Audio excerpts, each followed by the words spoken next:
We are the Building Industry Federation of New Zealand, connecting the building industry supply chain and promoting growth across the building industry. My name is Julien Leys, and welcome to our Building Leaders Forum series, where we chat with leaders in their field from throughout the industry.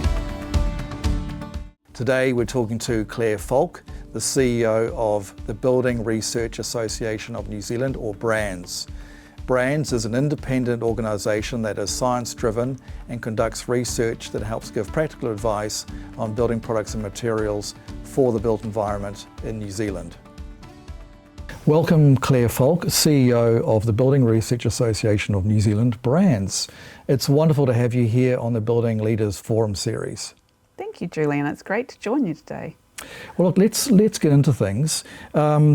Claire, as CEO, you bring a great deal of experience from different sectors, Housing NZ, Rio. Now you bring this to the building industry and the building and construction sector. In terms of BRANZ's core values and its mission, can you describe what that is, and particularly how you want to, as a leader, where you want to sort of shape that? Look, BRANZ is all about bringing quality, affordable, resilient and sustainable building practices into New Zealand. It's really important for us as a research, science, testing and assurance organisation that we are supporting the industry in facing its challenges, and we're giving really practical, easy to use research and tools that really help them have confidence with the challenges that they face.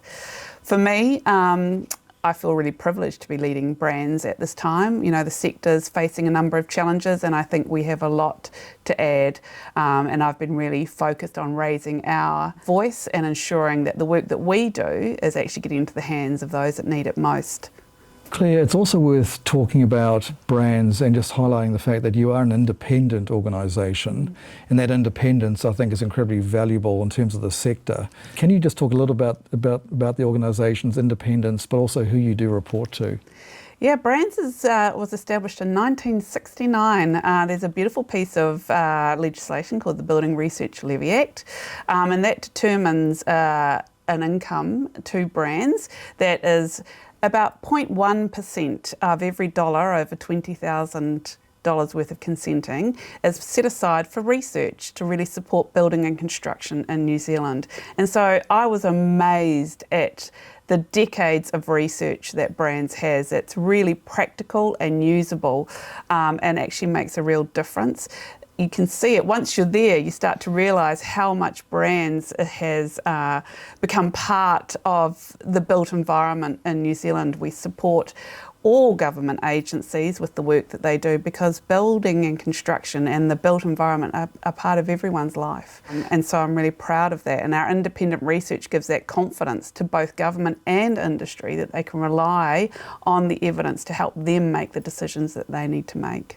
And even more so now, when we're going through a period of quite rapid reform with the Minister, who has introduced many different bills, the role that BRANZ plays is a critical one in terms of reassuring the industry and giving another voice to helping the industry understand what those reforms mean. Is that a core part of your work, or is it just one of several things that you do? It's a really important part of what we do. I think we play the role of both providing the evidence and the data to government to inform its policy decisions, which I think is really, really important. And then the second part is we actually act as that translator into industry. So when a policy decision is made or a regulation change is made, and as you said, there's a bit happening right now, we really see it's important for us to help translate that into what it means on the ground. Recently, H1 is a great example of that. So we supported MB and its thinking around that, providing evidence and data for them to then determine the role that they wanted to take. And then once the policy decisions were formed, industry really asked us to help them understand how to apply it. And so we created the H1 Hub, which was really translating it into practical, usable advice and making sense of it for people. Now, Claire, the other thing we haven't mentioned, but I think it's people will find it very interesting, the Building Research Advisory Council, or BRAC, which is an important part of BRANZ. BIF, we've had a representative on BRAC for many years, currently Stephen Walker, our Deputy Chair. Can you just tell us a little bit about what BRAC does and its importance to the industry? Yeah, BRAC's really important to BRANZ and to the building and construction sector. So their role is to provide us real-world insight into the challenges that the industry is facing. As you've touched on, BIF sits on BRAC, so does New Zealand Institute of Architects, Registered Master Builders, a wide range of sector representatives, including MB and Kāinga Ora, so there's also government representatives in there. They provide us advice regularly on what the industry issues are so that we are actually tailoring our research to those needs. They also have an incredibly important role, which is appointing the board, so that they're ensuring that the board is reflecting the needs of the sector and then determining what BRANZ is doing on a day-to-day basis. So to me, BRAC is really important, and I really enjoy the conversations that we have with BRAC. I attended Constructive and was lucky enough to be on a panel with Dr. Chris Litton from BRANZ, and he gave an excellent presentation on product assurance and the role that it plays in our building and construction sector. But equally, he spoke about the need to have quite a robust system of assurance to ensure that we have the right products and safety. I sort of countered that to some extent by saying yes, but equally it's a little bit slower than it should be, and it's costly.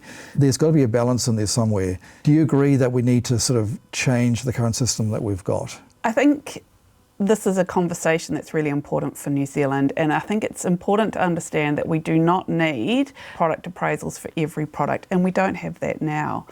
So first up, I want to talk about what BRANZ does, which is we offer code mark and BRANZ appraisals that are not funded by the levy. These are paid for by manufacturers and suppliers that want to have assurance that their products will perform the way they should against the building code. The changes that are happening now, I think it's important to think about the difference between what are more high-risk products versus low-risk products.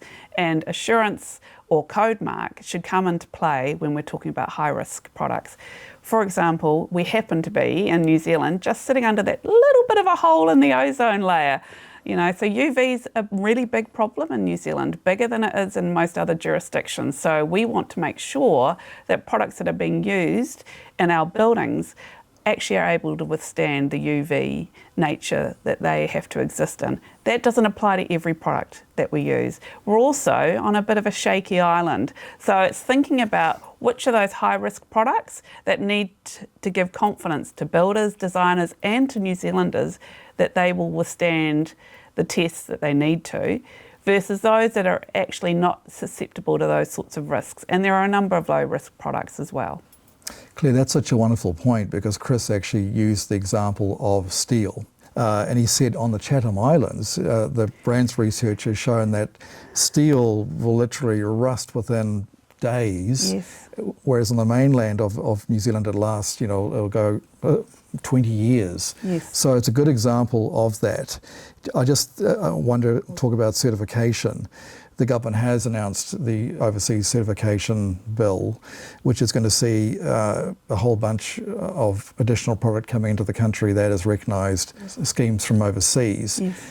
There are, though, lots of different pathways, and I guess it's quite complicated for some people to actually understand that. Do you think there's a need to also, reduce the number of pathways that we have and make it easier for people to understand which products to use? That's a great question, Julien. I think what's important is understanding what the different pathways are and what options they provide to New Zealanders. So part of the panel that you were on last week with Chris was really starting to clarify that, because I think there has been a perception that BRANZ is actually in charge of what products come into New Zealand, which we really aren't.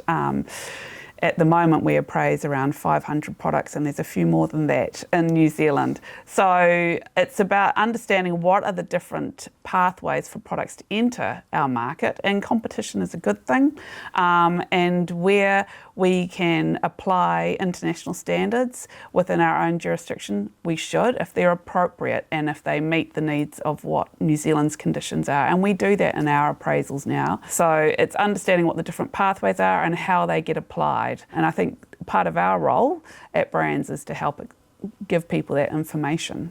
Claire, the other thing we wanted to talk about was, how do you see the balance between the need for product innovation, new materials and things like that, bring those into the market, and still having to have that requirement for robust product assurance, and certification?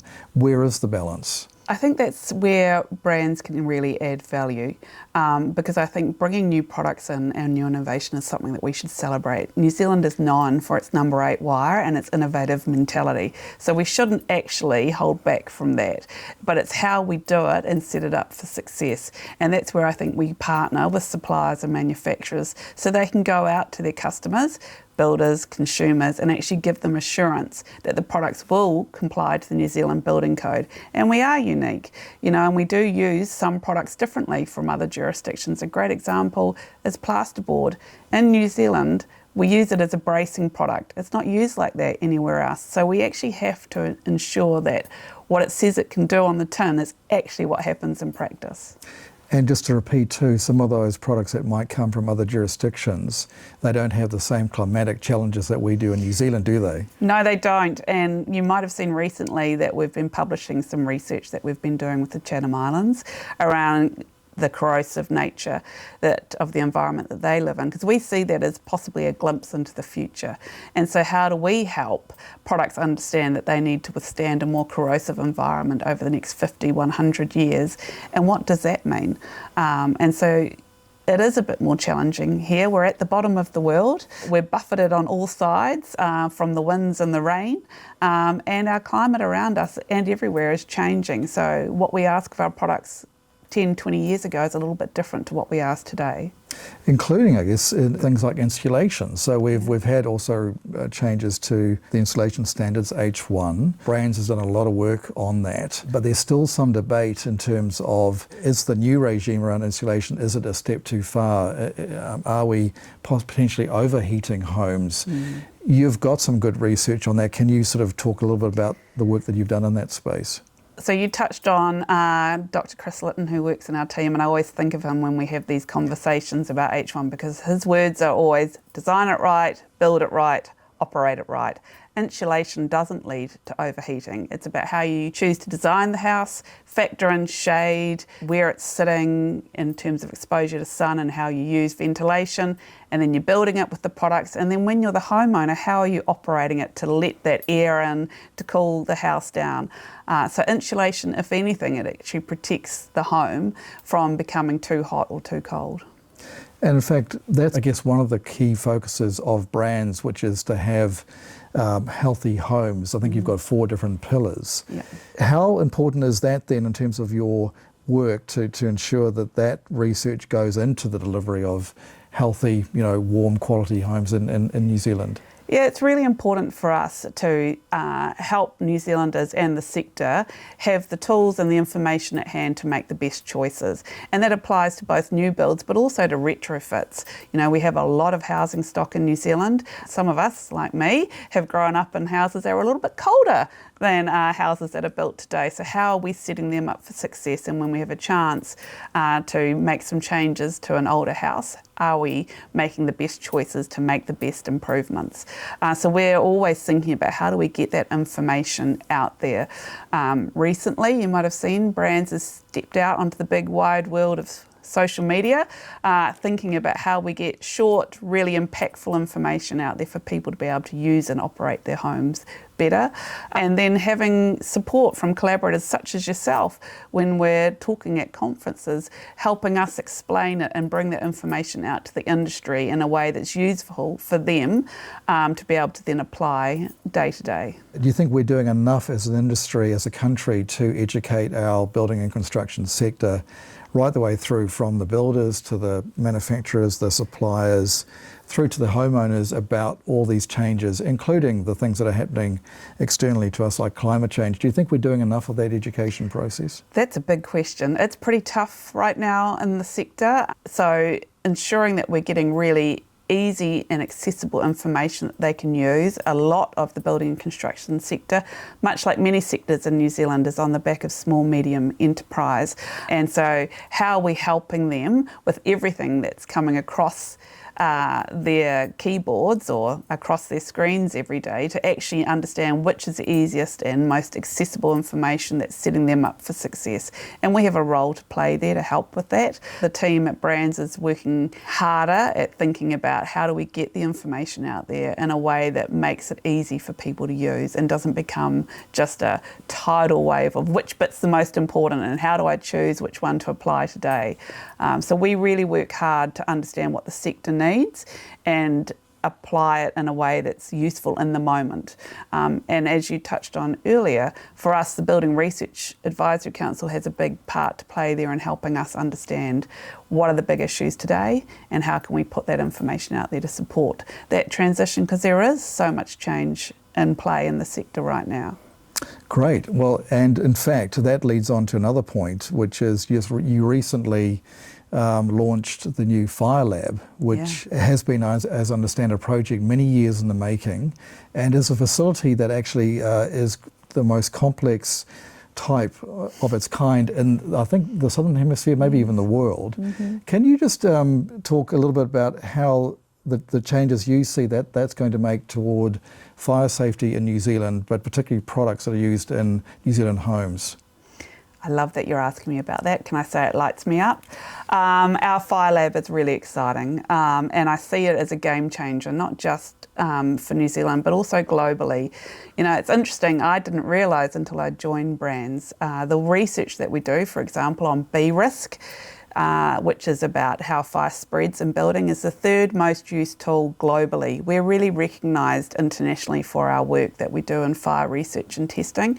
And so the board over the last decade has chosen to invest further in that, to set us up for success. And when you watch the challenges and tragedies that happen through things like Grenfell Fire, Loafers Lodge, and the more climatic events like wildfires that are happening more and more regularly, then actually being able to show how fire spreads and how we can respond to that in the best way and how products withstand fire is really important. And I think BRANZ has a role to play there to help New Zealanders and internationally in some of the most devastating and tragic incidents that happen. Exactly, and I think, Claire, the other amazing thing about the Fire Lab is it's not just the exterior cladding and those products. It's even you'll be testing, you know, how a product, even internal things like kitchenware, whatever, how that responds to, you know, a fire. Can you talk a little bit about that, and also I think just the capability, because you've got people at BRANZ that have been working in the space for, I think, as long as the organisation's been around. Yeah, I've never worked somewhere before where, you know, you hear the saying, if they got hit by a bus, you know, it'll be fine. Actually, we've got some people at BRANZ that they are the independent expert that has been invested in as a leading expert, both in New Zealand and sometimes globally in what they do.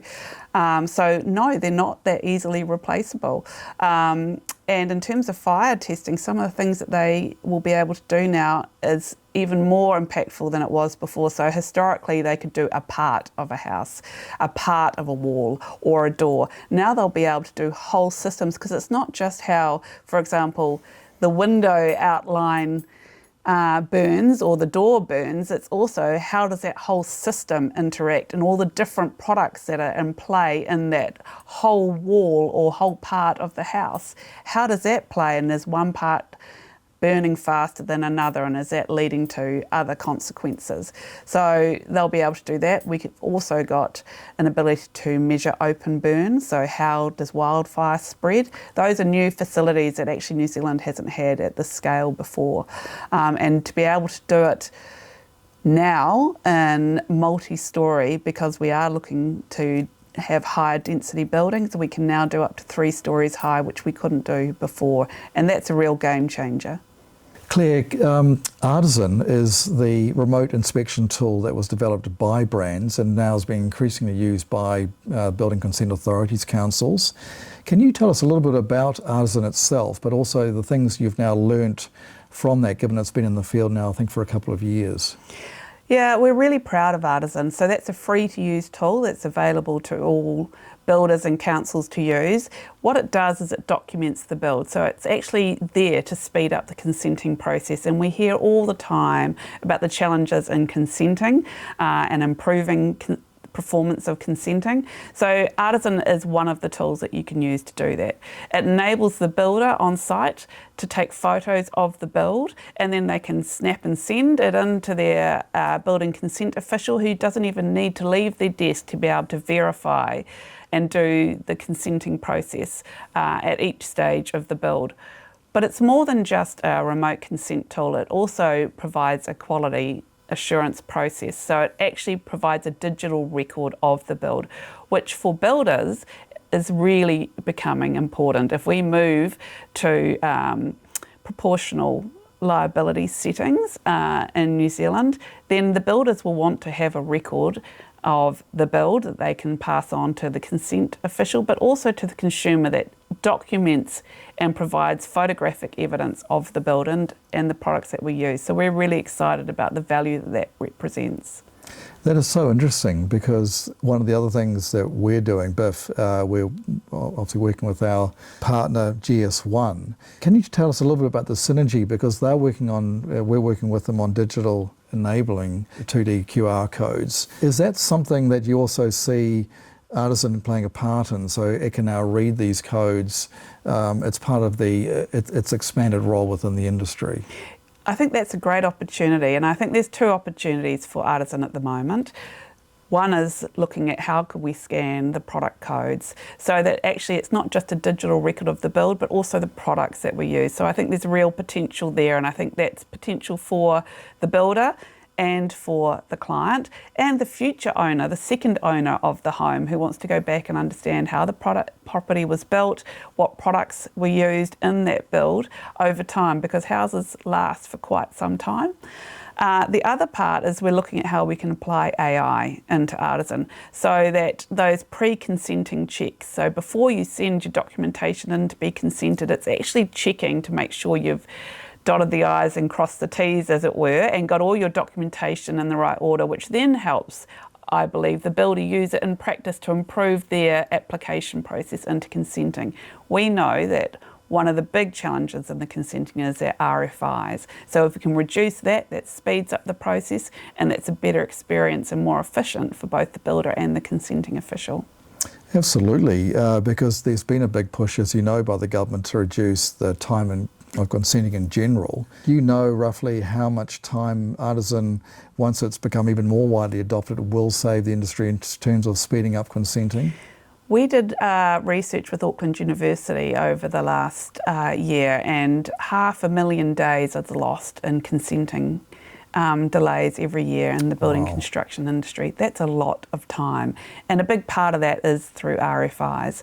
So it's about enabling people to learn how to put their consent applications in and ensure that it's meeting the requirements of the different councils that they're working with, and then also giving the council that record that they can then feed back in. So it speeds that up. It also removes that travel time component. And as we start to see the sector step back up and the economy return and it gets really busy again, removing those travel times is really important as well, so that they can get through the higher volume of consents that are coming through. So it's a win for both parts of the sector, both the builder and the consent official.